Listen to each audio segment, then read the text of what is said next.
Chapter 2, Going Back in Time with 500 Years of Knowledge. It is said in legend that a river of time exists in this world. It supports the world's time flow and circulation. And by using the spring-autumn cicada's power, one can travel back upstream and return to the past. There is much conflicting opinion on this mythical tale. Many do not believe in it, and some are skeptical to the truth. Few people actually dare to believe it. Because every time one uses the spring-autumn cicada, one must pay with his life, letting his entire body and cultivation be the driving force to use its power. Such a price is just too expensive, and the thing that people just cannot accept is the fact that after paying with your life, you don't even know what the outcome is. So even if someone has the spring-autumn cicada, they would not dare use it so indiscriminately.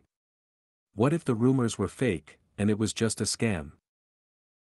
If Feng Yuan were not cornered into such a state, he would also not use it so hurriedly. But now, Feng Yuan is thoroughly convinced. Because the reality of the truth has been laid before his eyes and there was no denying it. He has really been reborn. It's just a pity. From the start I had wasted an absurd amount of effort, killing hundreds of thousands of people, making even the heavens furious and inciting people's vengeance, went through suffering and multiple hardships to finally attain and refine this good Gu. Feng Yuan thought with a sigh. Even though he had been reborn, the spring-autumn cicada did not come with him. Humans are the greatest among thousands of creatures, Gu are the essence of heaven and earth. Gu comes in thousands of shapes and sizes of strange and mysterious variety, there are too many to count. Some Gu after being used once or even twice or thrice will completely dissipate. And some Gu can be reused again and again as long as it is not used over its limits.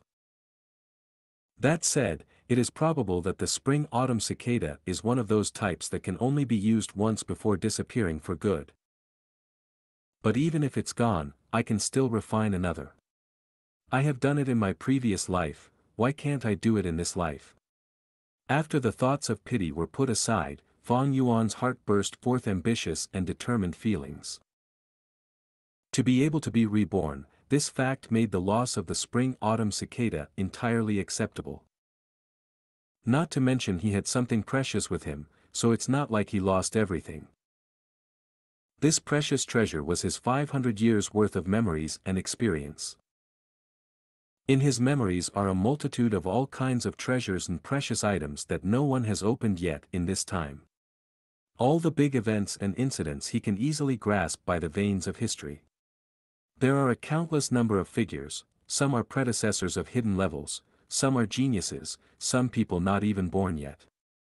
Also in these 500 years of life are memories of painstaking cultivation and rich combat experience. With all these memories and experiences, he had undeniably grasped the overall situation and upcoming opportunities. With good planning and execution, he could empower the situation with great fierceness and elegance. It was not a problem now that he could take a step ahead of others, breaking the higher boundaries. So how do I go about this? Feng Yuan was incredibly sensible. He collected himself together and faced the night rain outside the window, pondering. With this thought, things started to feel complicated. After thinking for a moment, his brows wrinkled deeper. 500 years of time was a rather long period. Don't mention those long muddled memories that cannot be recalled, even remembering the hidden locations of treasures or special encounters of people were a lot, but the main issue was that the locations were separated among a long distance and had to be accessed or visited at certain periods of time. The most important thing is cultivation. The me right now has not even opened my primeval sea, hasn't stepped on the path to be a Gu master. I'm just a mortal. I have to hurry and cultivate, catching up to history and seize the opportunities with the best advantage. Not to forget, many of these hidden locations of treasures were useless without proper foundation. Instead it would just be walking into a wolf's den, looking for death. The problem in front of Feng Yuan right now was cultivation. He had to increase the level of his foundation as fast as possible. If he were slow like his previous life, he would just be too late. To cultivate as fast as possible, I would have to borrow the resources from the clan. With the state I am right now, I have no power or ability to travel back and forth across the dangerous mountains. Even an ordinary mountain boar can take my life. If I can reach the cultivation of a third-level Gu master, I'd have the means to protect myself and leave the mountain. Through the eyes of a 500-year-old person who has cultivated in the demonic way, Qingmao Mountain was just way too small. Gu village even feels like a cage. But while the cage restricted freedom, the sturdy bars of the cage also brought about a certain kind of safety. In this short period of time I'll just stay in this cage. As long as I can reach third-level Gu master, I can leave this poor mountain. Luckily tomorrow is the awakening ceremony, I'll be able to start training as a Gu master soon after.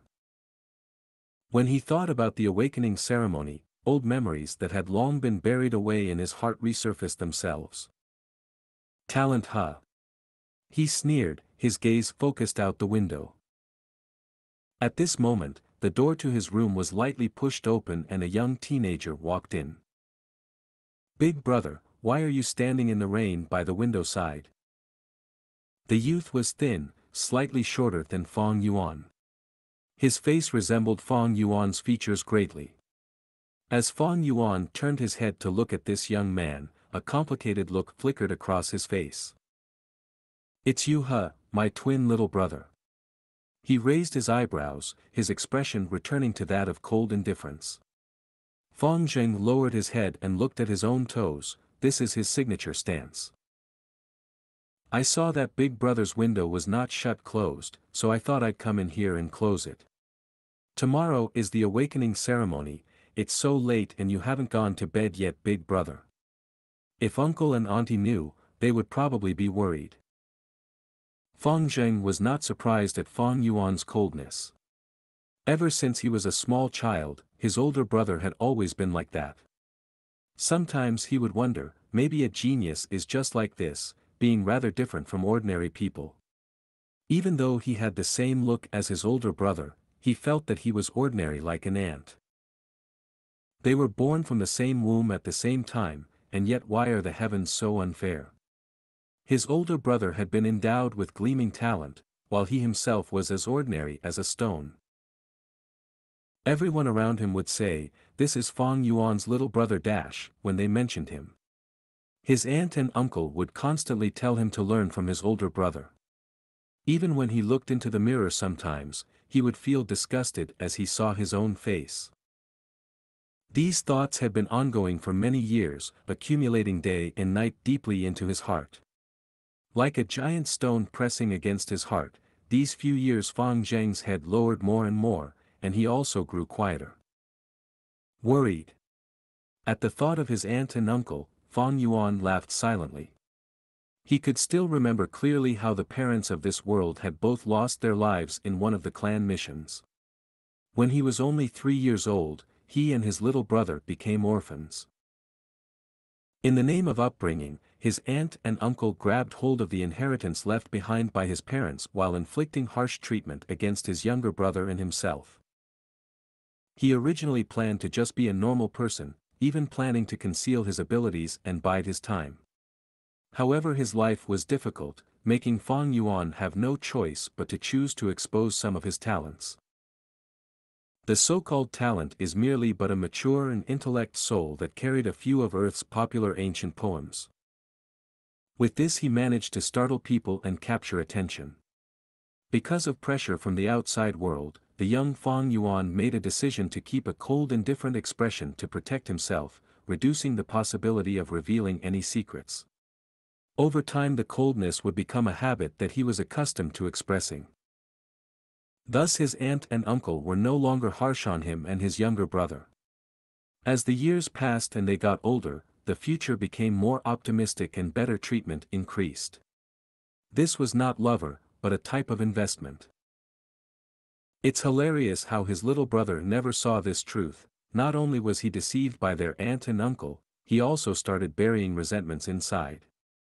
Although he looked like a good-natured and honest boy now, in Fang Yuan's memories when his brother was found out to be an A-grade talent, the clan spent much effort in raising him with all they had. After that, all the buried resentment and jealous and hate inside was released, and many a time Fang Zheng would target, suppress, and make life difficult for his own older brother. As for his own grade, it was only C-grade talent. Fate loved to play a joke. A pair of twins, the older one only had C-grade talent, but had been known as a genius for a dozen years. The younger one, who was always overlooked, was the one with a grade talent instead. The results of the awakening ceremony had left the clan shocked. The treatment of the two brothers had suddenly reversed after that. The younger brother was like a dragon rising up to the heavens, the older brother was like a phoenix that fell down to the earth.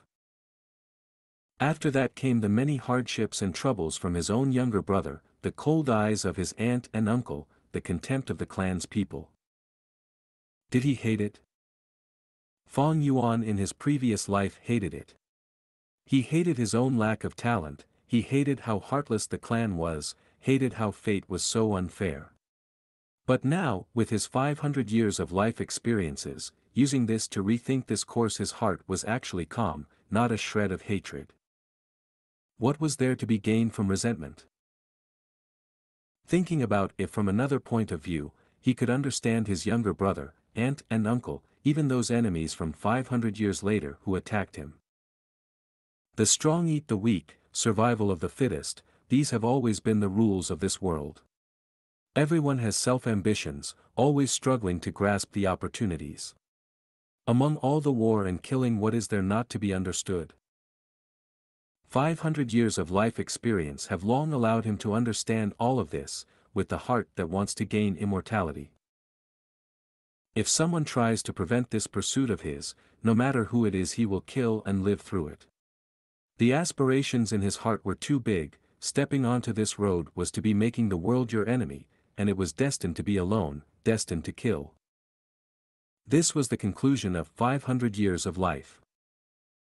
Revenge is not my intention, the demonic path does not compromise. With that he couldn't help but laugh and gave his younger brother a faint glance. You can leave.